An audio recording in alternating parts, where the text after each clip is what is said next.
nta kintu kibi kiri mu humura. Ndabizi turi mu bibazo, nayo ngiye kuvuga ngo uri mu bibazo. Ibindi rero buriya mama Kiranza nawe utesi urumva ntabwo bafite byinshi mu mutwe akakuza nawe utesi ntabwo babaza ibijya mbere ntabaza ibintu umuntu yikoreye ku gahanga ngahoreba ibibazo bya Kiramani we ku giti cye sinzi naho bizagarukira kumva iriya nibanga agenda kumwica umutima nabwo se mbimubwira ndamubura icyo ni ikibazo cya mbere. Icya kabiri ibibazo byo mu gasharo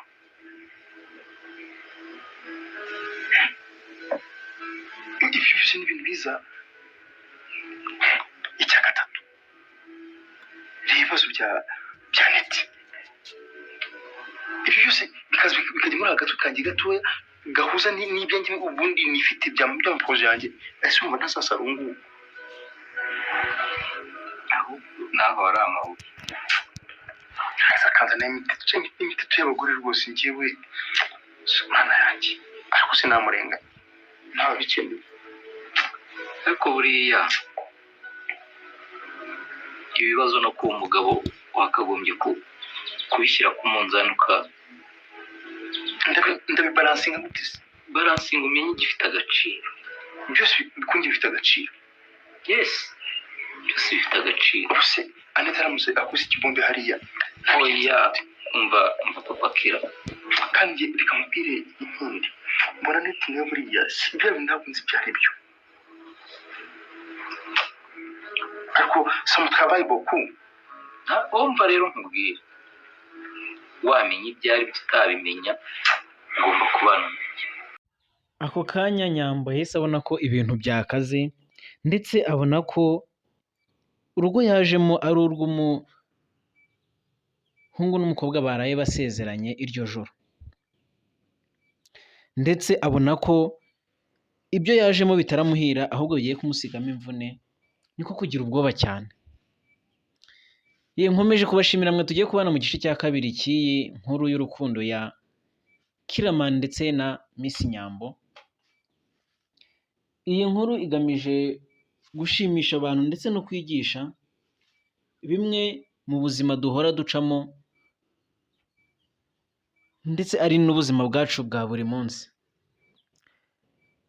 Muri ku gice cya mbere cyacu ahantu cyarangiye Nyambo yararyamye ku buriri nk'uko Kiramani yarabimutegetse, ndetse Kiramani aza ari kumwe n'undi mukobwa bigaragara ko ari umugore we baraye basezeranye.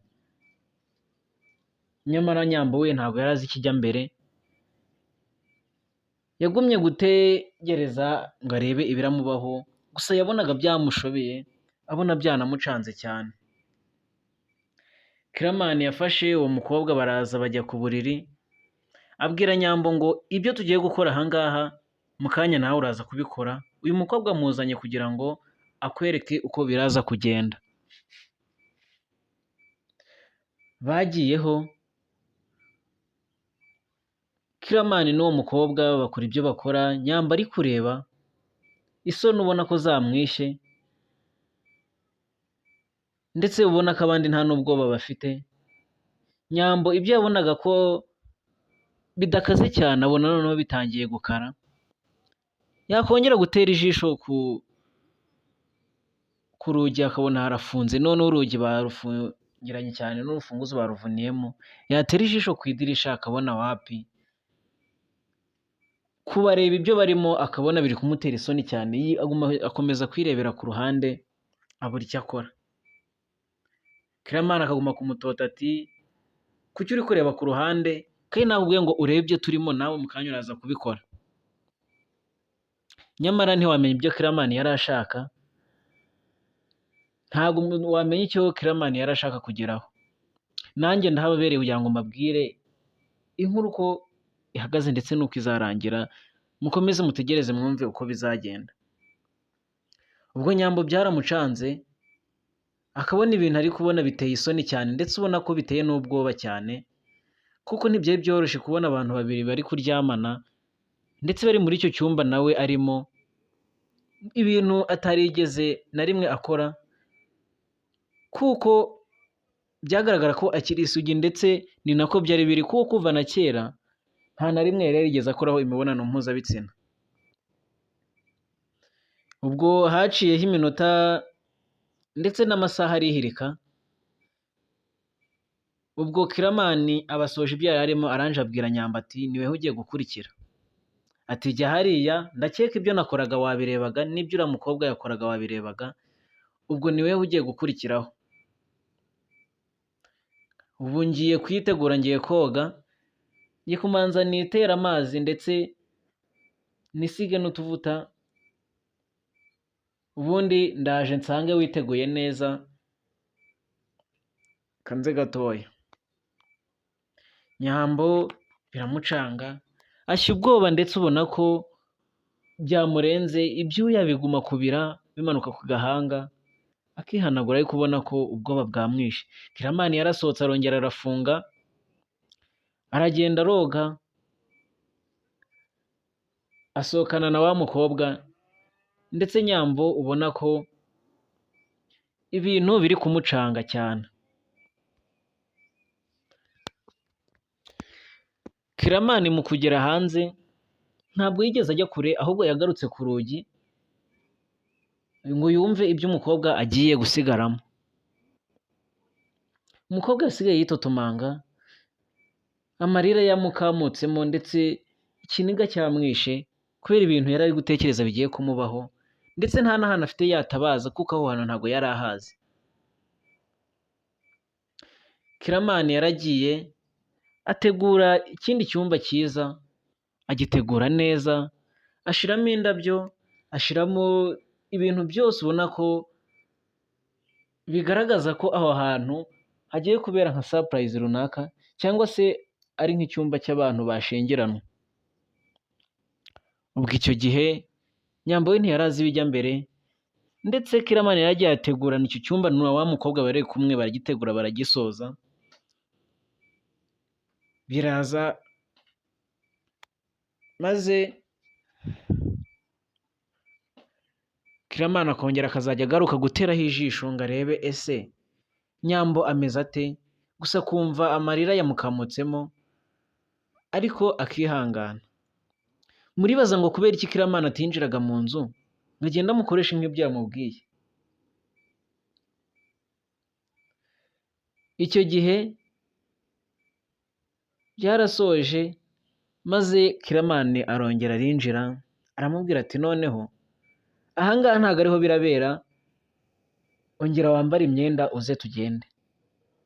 Ibigaragara byo Kiramani yari yamuteye ubwoba, ndetse Nyambo yari yaranje kuvamo imyenda, yahebeye urwaje, kuko nta kindi kintu yabonaga ko yakora usibye gutega nyine bagakora ibyo bakora, ubundi bakamurekura agataha. Ubwo bigaragara ko yari yambaye ubusa, ndetse Kiramani nawe yari yanabibonye ko umukobwa ari umuziranenge, ndetse ubona ko nta kibi agamije. Umukobwa yarongeye arambara, gusa bimutera ubwoba kubona umuntu araje amusanze yambaye ubusa, nta nubwo wenda yahise amusingira cyangwa se ngo amukorere biki, ahubwo aramubwira ngo ngera wambare uze tugende. Yaramuherekeje amujyana muri cya cyumba, gusa mbere y'uko bakinjiramo yamanje amubwira ngo buretse ugiye guhuma, nkwinjizemo utareba. Ubwo Nyambo yahise yumva ko bagiye guhita bamukorera bya mfura mbi, bagiye kumupfuka mu maso akabimukorera atari kureba. N'ubundi umutima wari wamuvuyemo, yahebeye urwaje, akora ibyo bamubwiye kuko yumvaga ko natabikora baramwica. Baramwinjije, bakimugezamo ahita asangamo abantu 5, maze barangije baramuririmbira mu ndirimbo nziza cyane, ndetse n'ijwi rituje, indirimbo y'urukundo cyane. Miss Nyambo byaramutunguye, ahumura amaso asanga ni abagabo 5, ndetse umugabo umwe muri bo yasaga na wa mukobwa wari waryamanye na Kiramani. Biramucanga, akumva indirimbo bari kumuririmbira niganishije ku rukundo, gusa yabihuza n'ibyo bari bamubwiye baje kumukorera, akumva ntaho biri guhurira. byaramucanze buri icyo akora, ndetse ubona ko biramuyobeye cyane. Gusa ndakeka namwe muri kumva inkuru ibyo bintu biri kubacanga cyane, ariko ndahari kugira ngo mbasobanurire neza, namwe ndashaka ngo muhambere iyi nkuru tuzayisozanye. Ubwo Kiramani yari ari inyuma ya Miss Nyambo, yahise apfukama hasi maze akurayo ururabo. Gusa Nyambo ntabwo yari azi ibijya mbere, yakomeje kumva abo bantu bari kuririmba. Mu guhindukira ngo abaze Kiramani ibijya mbere, asanga Kiramani ari hasi yateye ivi. Umukobwa biramucanga. Gusa muri uko kumucanga aribaza, se umuntu ufite umugabo ari kunterera ivi ngo bigende bite? Gusa namwe ibyo bintu muri kumva ko biri kubatungura cyane. Iyo ndirimbo bahise bayisoza, ndetse umugabo umwe muri bo wasaga na wa mukobwa ahita aterura ijambo aravuga ati, ntabwo uwo musore ari umugabo, ahubwo aracyari ingaragu, ndetse nta mugore afite, ahubwo ni uko muri rya shyamba ngo yari yagukunze cyane, mbese yashatse kuguhohotera, abona ko ibyo bintu bitaba ari byiza, ahita afata umwanzuro aravuga ati, nakurekura ntuzongera kugaruka, mbese nta nubwo azongera kukubona. Aravuga ati, kanze wenda abikubwira kugejeje mu rugo, ariko ntabwo yari agamije kuguhohotera, ndetse na bya bintu wabonye mu cyumba ntabwo byari byo, ahubwo ni uko twagiye mu mashuka gusa tugasa nk'abari gukinira ku gitanda, naho ni njyewe nanjye ndi umugabo mugenzi we, ntabwo ari umukobwa. Ibyo bintu ukumva ko bigoye kubyumva mu matwi, Miss Nyambo byamugoye kubyumva. Bigaragara ko Kiramani yari akunze Miss Nyambo. Reka iyi nkuru tuyihinire aha ngaha,